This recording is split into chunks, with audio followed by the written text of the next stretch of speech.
Hello everyone, I am Tacit, and today I'm going to be going over the Gems of War shots through the Heart event, in which the Holy Archers add to the game. So this week brings the conclusion of the 10-year anniversary event for Gems of War, so make sure if you haven't already, I believe you have to kill, it says right here, a bunch of yellow enemies in order to go and finish out this event week, which is perfect because you can easily just get that done during the Vault event weekend this weekend. You might also want to save up your Vault keys because if you did end up missing any of these 4 tarot cards, you should be able to go and get them in the Vault key drop table in about a couple months, probably by sometime early next year. We don't know exactly the date as far as when it will be available, though we will mention it in the Monday video whenever it does rotate around.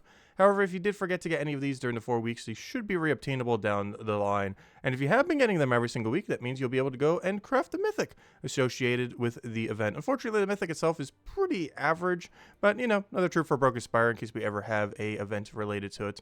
And, of course, Vault event weekend this weekend. Beyond that, Journey event brings in a new Divine, so we have ourselves a Divine restriction, Divine Yellow. This thing ends up creating a bunch of yellows, so this has some synergy there, though, of course, Journey troops are still nerfed into the ground, which makes them a little bit unfortunate. And beyond that, yeah, this is the campaign still continuing. Anyways, we're going to be going a little bit of a different order and going with the teams again. If you guys do enjoy it better this way, do let me know. Of course, we've kind of experimented around as far as order a lot of times, but I figured, why not go through all the teams? We have about 11 of them to go show. So, and then we'll get into everything else. So, with the Journey event, we have ourselves we kind of just mentioned it, a Divine Yellow restriction. So everything on your team has to be yellow, and everything has to be Divine, though you are still allowed to choose any hero class. So technically your hero doesn't need to be Divine, but still needs to be a yellow weapon. With that being said, keep in mind, you do want to be using the Peregrine on every single one of your teams and have it upgraded, as you do gain up to 3 times extra points from having him on your team.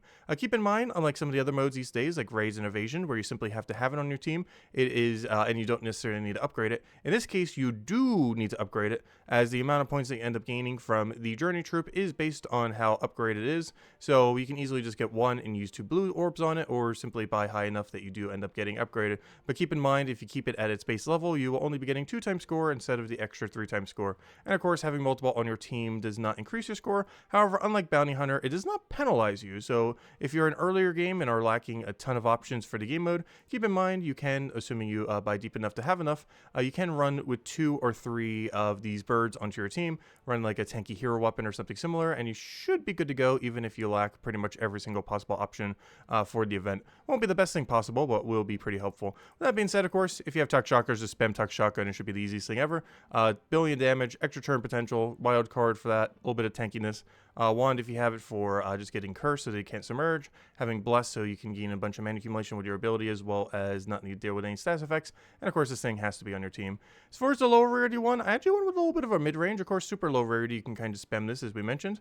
However, I figured we'd bring out a little bit of a classic. I feel like we haven't used this in such a long time, mostly because Skull meta hasn't really been a thing in a while. However, Divinish Quillen. It's a combination that's been pretty fun. Both legends, though not mythics, but still like kind of mid-rarity as far as teams are concerned. Has a 40% mana start because for whatever reason they still have not reverted this back to 50% back when Divines were the entire meta. But now that they're not, they're still at 40%. I hope they eventually fix that because that still feels so weird. It's the only 50% mana start troop with 40% mana start, if that makes any sense. But yeah, still a double spammer as far as a double convert. Ends up converting to a color and to Skull, which works really well into Quillen, which does the same thing and has a little bit of color synergy with her. So that's pretty much the whole premise here, is you end up kind of doing them back and forth. You even got that little bit of a yellow storm there, which energizes really well with the fact that you can also create a billion yellow off of the troop if you end up needing it. Though to keep in mind, if you are using a non-divine hero class, basically anything other than priest, you will be getting 2 less gem spawn whenever you do this. However, 8 is still decent enough that you hopefully will be able to feed into your 2 skull spammers and or your weapon, though it's not particularly good into looping infinitely into itself unless you're running a 4 times divine team. So if you are going a little bit more of a all bird team, do make sure that you do use a priest hero class or a 4 times divine, as it will be getting a slightly less gem spawn depending on your hero class if it is not a divine, with priest being the only option currently. As far as the faction event, it is brown-yellow for the Hall of Guardians. With that being said, and of course you're allowed to use any colored hero weapon still when it comes to Underworld at the moment. As far as our team here, we end up going with basically the alternative Rowan team, which is Guards, Avatar, Indusur, Quet, and Hadley. For the mana accumulation, instead of Harpy Mage for this one, I did end up going down the route of the Ihi Cattle, as a blue to yellow convert ends up doing Yellow Storm, starts with Yellow Storm, and of course has Empower. So if you get a lucky turn 1, Use to get a billion mana, cast your ability, and just auto win.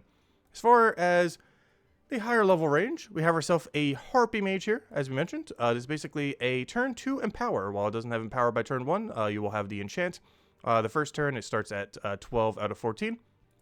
10 from the 75% mana start, 2 from the Enchant, and by the second turn, you'll be able to go and cast it for a Mass Explode. But it's basically a second turn Leprechaun, essentially. And we're just using a High King Iron Cthulhu's team to end up killing everything out.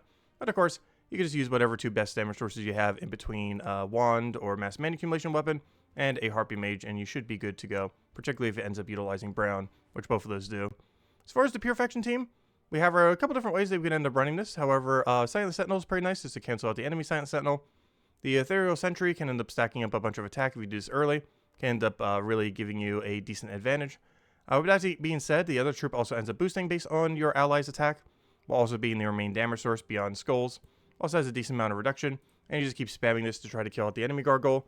It is very important in the Pure Faction battle that you kill the enemy Gargoyle first, as it is by far the biggest threat on the opposing team, and if you can kill the enemy Gargoyle before it kills you, you are pretty much going to win.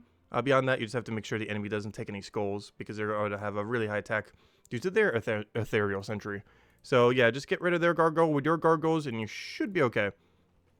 As far as the Priest class event, you have to use specifically Divines from White Home, as this is a White Home event week this week. For the weapon, we end up going Dancing Daggers, which is a 250 win weapon from Drifting Sands, from the Drifting Sands hero class. If you do not want to go this, or this is the cheapest option, however, if you do have something better, like Dawnbringer, you could definitely use that instead. But we're basically just using some Mana Link into an Empower into yellow, and that's pretty much the game plan here. Just Empower into yellow, feed up your Dancing Daggers or your Dawnbringer or any yellow weapon that hits all enemies, and you should be good to go. That's just the easiest one to obtain, so I put it for the copy-paste. As far as Underspire is concerned, we do have ourselves the Solar Dragon, so you can just easily spam this if you end up having it. Hopefully you have it by now. Given that they've been rotating in Soulforge, Stellarex is easier than ever to get right now. Unfortunately, at least on PC Mobile, we do not have another component this week. I think we have the Red Gem Dragon. However, of course, if you haven't been already collecting them all, make sure to be keeping an eye on Soulforge, as, every single week they end up rotating one, and half the time it is the Celestial Dragons to try to finish out the good old Stellarex. And of course, even though Stellarex is really strong, so are all of its components. So in game modes like this, it is generally going to be your best damage source. Using Angry Mob for a bunch of mana accumulation, I believe we do this for the Low Rarity team too. Mercy, you could replace out if you want to, but I'm just doing this to get Soul Earth a little bit more mana. And I'm also just using the weapon for pretty much the same purpose, though it is pretty flexible as far as what you end up running there as far as your weapon. But basically, the entire team is Angry Mob into Soul Earthus. Everything else here is just to help support it. You can even double up on Soul Earthus if you have a second one as well. As far as the lower rarity team, we're basically going Gargoyle, similar to the Pure Faction thing. Gargoyle should be good enough to just clear out everything as far as the Underspire is concerned. Still using Angry Mob as our main mana accumulator, and we're using Fist of Heaven here just for its mass mana accumulation. Keep in mind you can put Fist of Heaven into a different spot in order to get divine ally summons, but more often than not, Angry Mob spam is going to be fine. Even if your team ends up becoming double Angry Mob into 2 Gargoyles, that might seem like you have a lot of mana conflict, but they both have mana accumulation. Angry Mob having a lot of mana accumulation, and Gargoyle having an okay amount of mana accumulation with 2 Gems Explode. So regardless, even though you're only covering 2 colors, you're getting a lot of mana into those 2 colors. So even though it seems very color heavy into those 2, it's still going to be fine just due to how much mana accumulation you're getting. And of course, we were mentioning the Vault event weekend, so why not the Vault event teams? I don't believe I'll be able to stream any of it this weekend. Of course, our Brighter Shores addiction still going very, very strong. However, I will still be grinding it here and there. However, it likely won't be streamed. So with that being said, I figured I show all the teams for once, as we show it sometimes, but just as a reminder for any of you that might not know all the Vault event teams. Of course, we will be streaming tonight at 8 p.m. Eastern Standard Time, but of course, no Vault event tonight. It's on Friday, Saturday, Sunday, as far as the Vault event is concerned, all this weekend. But anyways, as far as the team is concerned, we have ourselves a Dust Devil into triple Ironhawk. You can put it either in your bottom or your top. It's slightly better in the top, though personally I find it a little bit easier to click, at least on mobile in particular, in order to just click it a little bit quicker. But it is strongest at the top just because it gives you your mana a little bit quicker. Basically, you just cast Dust Devil. It automatically does 20 damage. You do this specifically in areas where you can end up killing, like Cinder Mirage, Wild Plains. What was the other one? The one in top right, why did I forget his name all of a sudden? Drock Zoom. I believe all 3 of those. I didn't double check for 10% this week, but those are the 3 normal ones. Drock Zoom, Wild Plains and Cinder Mirage, where you can normally get away with a Dust Devil quick kill. Might as well just show it real quick. But I'm pretty sure most of you guys are familiar, but I still want to show them for any of you that might not be familiar. If you are familiar with it or not familiar with it, there might be a chance you don't have that many Iron Hawks, but don't worry, we do have a low rarity team here, of course, that doesn't use any Wild Hawks. But yeah, you just go to one of these, go to any of these easy quick kill teams, click the thing, boom, boom, dead, and rinse and repeat. Very quick for farming versus, very quick for anything at this range, as you just click one shot and you are good to go. As far as, so that's the first one, of course, using 3 Iron Hawks. We have then the Nomapalooza one. This is slightly slower, but you need the extra damage. The previous team that we just showed does 20 damage, however, this one does 25. The reason for this, of course, is Iron Hawk does 5 additional damage to all enemies every time you cast a spell. This is Superior and the other one both have Empower. So when you cast this, it doesn't do any damage, but you'll do 10 damage off the 2 Iron Hawks as they do stack. And then Dust Devil, which is 5 damage with Empower, while also still doing the 2 Iron Hawks, will make it so that you hit for 25 damage to all enemies. And this is really good for Nomapalooza, as this one-shots most things, except for pretty much the Dragonite Gnome, and ever so occasionally like the Soul Gnome when he has a lot of HP because he takes over a higher rarity unit. But at level 1 Explorer, it will pretty consistently one-shot this when you're doing a Nomapalooza. As far as a low rarity team, you don't need to worry about ever one-shotting, because you will always one-shot. You will just simply go and kill them out with a Rowain quick kill. You can basically use any hero class you want, so whatever hero class you want to go and level. Like, for example, I think I was last upgrading Nightweaver, so I still have the Nightweaver pasted here. However, you could literally change your class to anything in the entire game, anything that you don't have at level 100, whatever that may be. Just change it to that class, and you'll just get free XP. As your class and weapon don't really matter, as long as you're not blocking Rowain. Rowain you get for free from finishing out Forest of Thorns. Leprechaun's the only RNG drop here, but it's only an ultra rare, so it's pretty easy to obtain. And Mirage Queen you get from throwing Chaos Shards at the Sunken Fleet faction, and gives 50% mana start to all Elemental, which of course includes Rowain, as it is Elemental.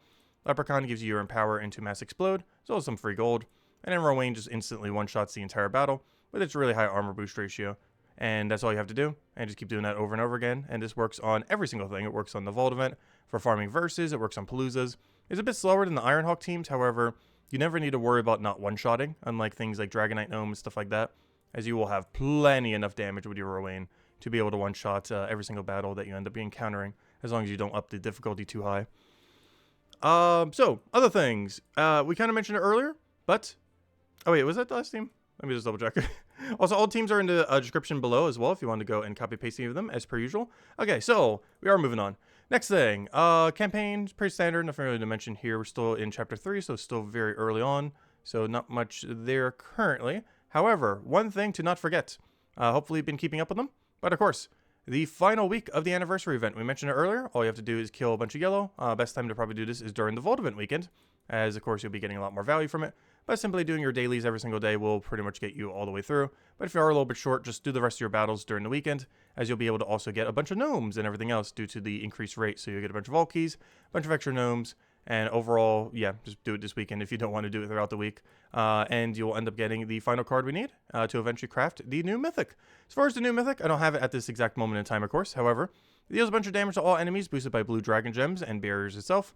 Overall, nothing too special. In the context of Broken Spire, it might get used occasionally, but in the context in the entirety of the game, I can't really see much of a use case for this, given all the AoE options that exist, particularly all of the absurdly strong AoE options that exist, like Stellarx, and Stellarx.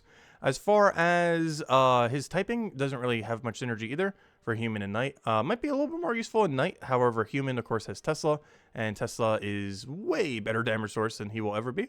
But he might have a little bit of a use case in Knight, as Knight has a little bit less damage overall, but still has things like Guard's Avatar and such, which do way more damage than what he's ultimately going to end up doing with himself. He does have 50% score reduction, which is nice, and he also have a 50% chance to convert a blue gem into a blue dragon gem. However, because this is doing a color into a color, it'll never give you any extra turn potential or anything like that. So for the most part, a pretty average Mythic. But if you've been keeping up with all these, you basically get it almost for free. I'm not sure what it actually costs to craft. I was looking at the Soulforge earlier thinking, like, would it be here? But I guess you need all of the cards for it to... That's not where it is.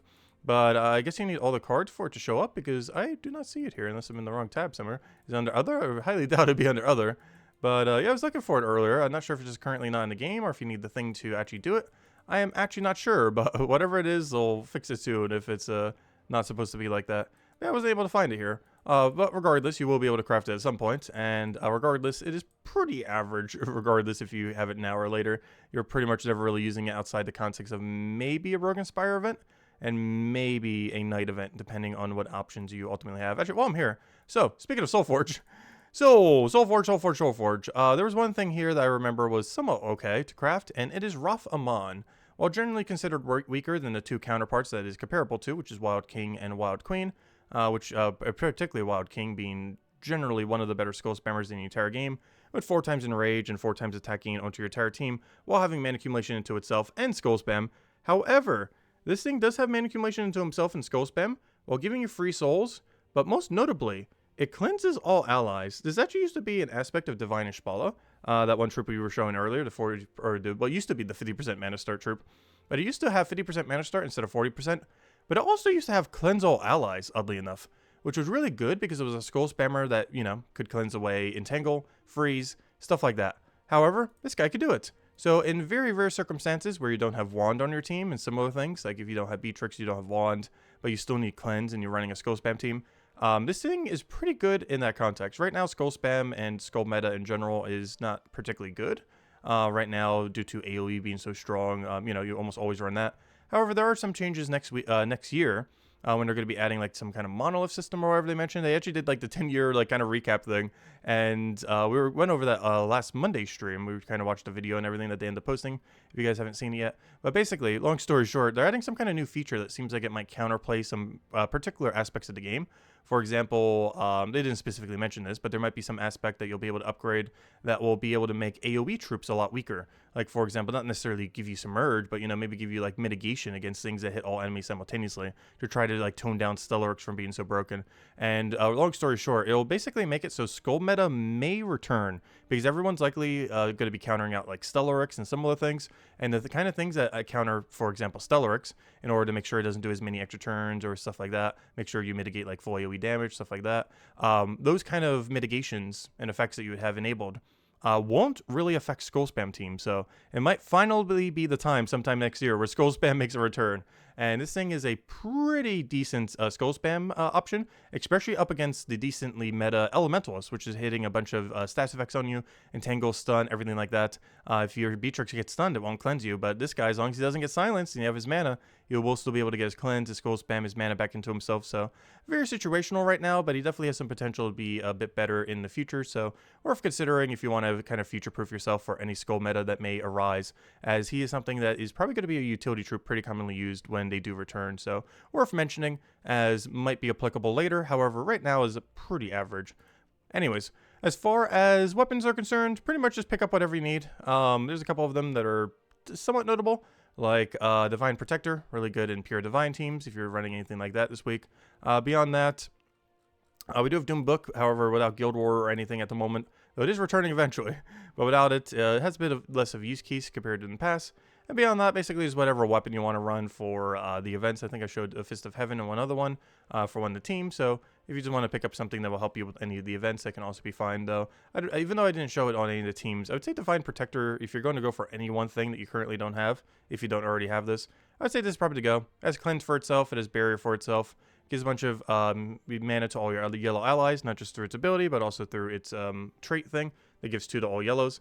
And it's just really good in 4 times Divine teams generally, as Divine teams tend to be almost pure yellow. The only real bad thing about this week is, of course, keep in mind the Journey event is yellow restricted, which means you can't use Mercy, which has Empower into yellow, and you also can't end up using this weapon. So not as useful this week around, but however, it is generally speaking pretty good on just Divine teams, as it's just one of those connecting weapons that kind of helps put things together a lot of times. Anyways, what do we still have? All the events this week. This Tuesday, we have ourselves the faction event for Hall of Guardians. This is a yellow-brown restriction and has a lot of tank ability on the pure faction team. Every single thing has spell reduction and score reduction, so you really want to make sure you kill out the enemy gargoyle if you're going for that pure faction. This Wednesday, we have ourselves the pet rescue for the dragon we've already been getting. I believe haven't we been getting enough copies? Almost like Max's guy. But whatever more you want to get, you will be able to get them on Wednesday.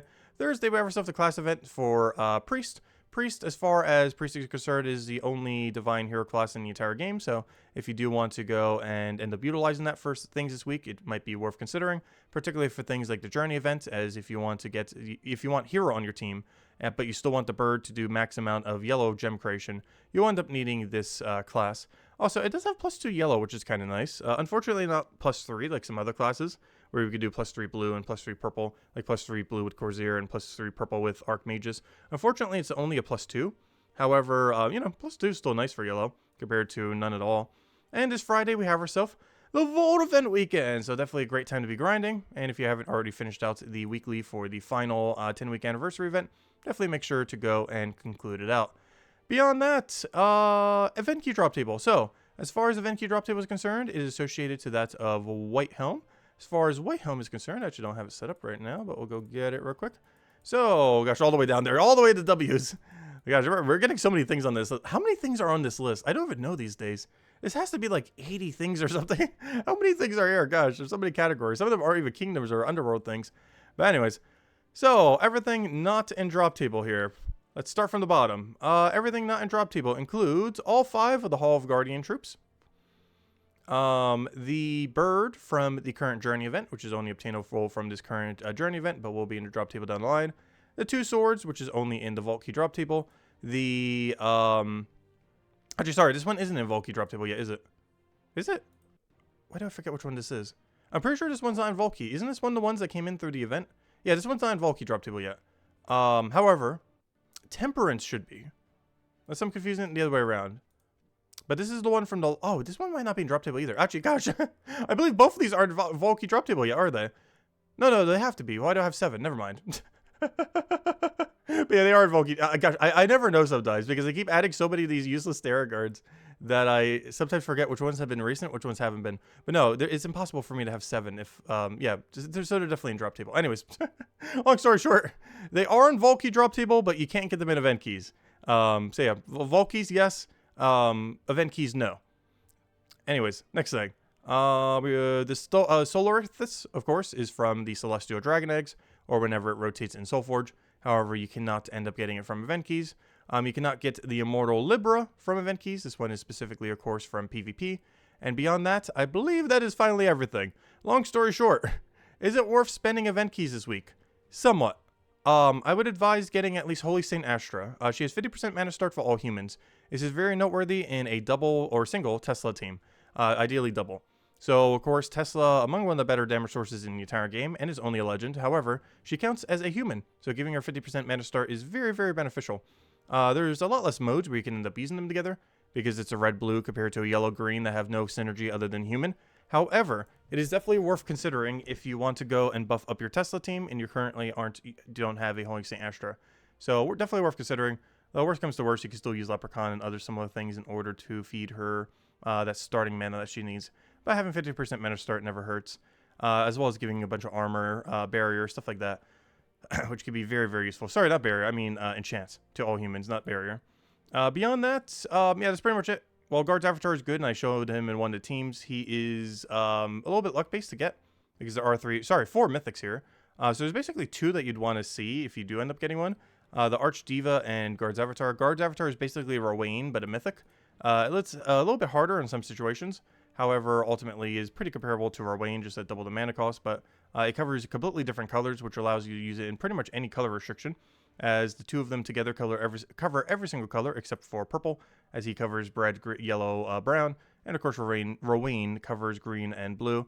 Beyond that, Archdiva is an interesting utility troop that you get to give a bunch of attack, life, and armor to an ally, as well as all of their mana. This can only be cast once, and even if you have multiple on your team, can only be cast once. However, this is really good on really high mana cost troops. He only costs 20, and of course you can give up to infinite mana, so if something costs 30 mana, 32, 50, 100, whatever number they might have, it will give them the entirety of their mana. So whenever really high mana cost troops ever come into the game, definitely worth considering this. I would say his best use case right now is Lord of Slaughter. Even though Lord of Slaughter only has a 27 mana cost, it does gain a huge benefit from having a lot higher attack, life, and armor, while also be able to go straight into its ability. So it's one of the bigger beneficiaries of his ability at this current moment in time. And even after he's cast his ability, he's still useful. He ends up barriering and blessing an ally every single time you end up taking an extra turn. So even after his ability, he can still actually do something, though he will not actually be able to cast. But he'll still be able to provide value to the team as you gain extra turns, as you'll be able to be tankier, as well as be able to bless off any kind of stats effects, like Entangle, Freeze, and any other negatives by just blessing over them. Beyond that, of course, the new Glory Troop. We do have one. It is in the weekly event tabs, as per usual. It is unfortunately pretty useless, but if you need to stock up on red, yellow arcanes, you can still do so. Ends up dealing some damage to an enemy, boosted by Angel Gems, and creates an Angel Gem. Unfortunately, Angel Gem, I believe, just applies, a singular bless, so pretty much never worth it.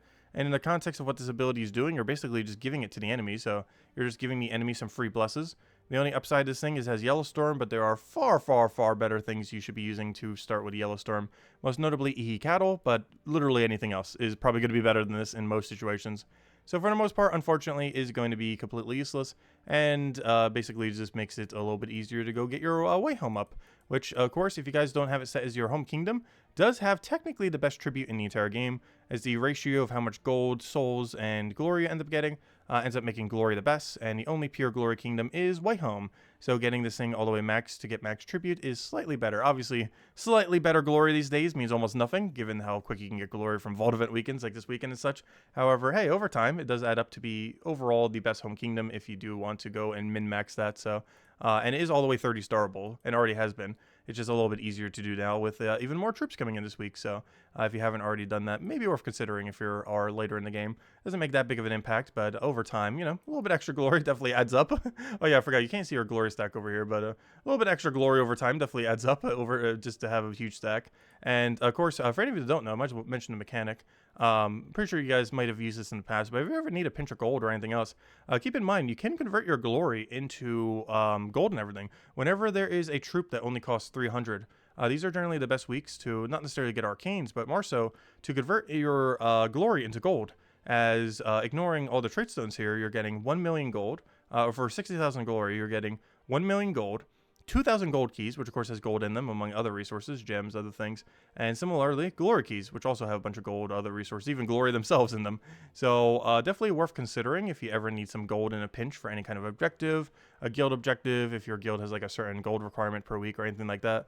You can always convert them, and it's particularly more worthwhile to do this if you're doing it for that purpose on any week where there is a 300 glory troop within the shop. So if you haven't already been utilizing that, if you have more glory than you ever know what to do with, if you don't want to spend them on glory keys specifically for new mythics or anything else, definitely worth considering if you haven't been utilizing that mechanic, as this week is a week that you can end up doing it on. And of course, you'll be getting a ton of glory when you do the Vault Event weekend this weekend, among many other loots. But anyways, guys, I believe that is everything. If you still have any other questions, feel free to leave in the comment section below. Of course, we will be streaming Gems of War tonight at 8 p.m. Eastern Standard Time, as we normally do. However, keep in mind, we will not be streaming it at all during the Vault Event weekend, but don't worry, I will still be grinding it. It just won't be a stream specifically grinding it, but I'll still go and get some of our loot, get our vault key stack up a little bit, and go from there. But anyways, guys, I hope you all have a wonderful Thanksgiving. I hope you all have a wonderful holiday, a wonderful Vault Event weekend, and I will catch you guys soon. And happy final week of the 10-year anniversary of Gems of War. And now for another 10 years. Anyways, guys, I'll catch you guys later. Goodbye, everyone, and thanks for watching.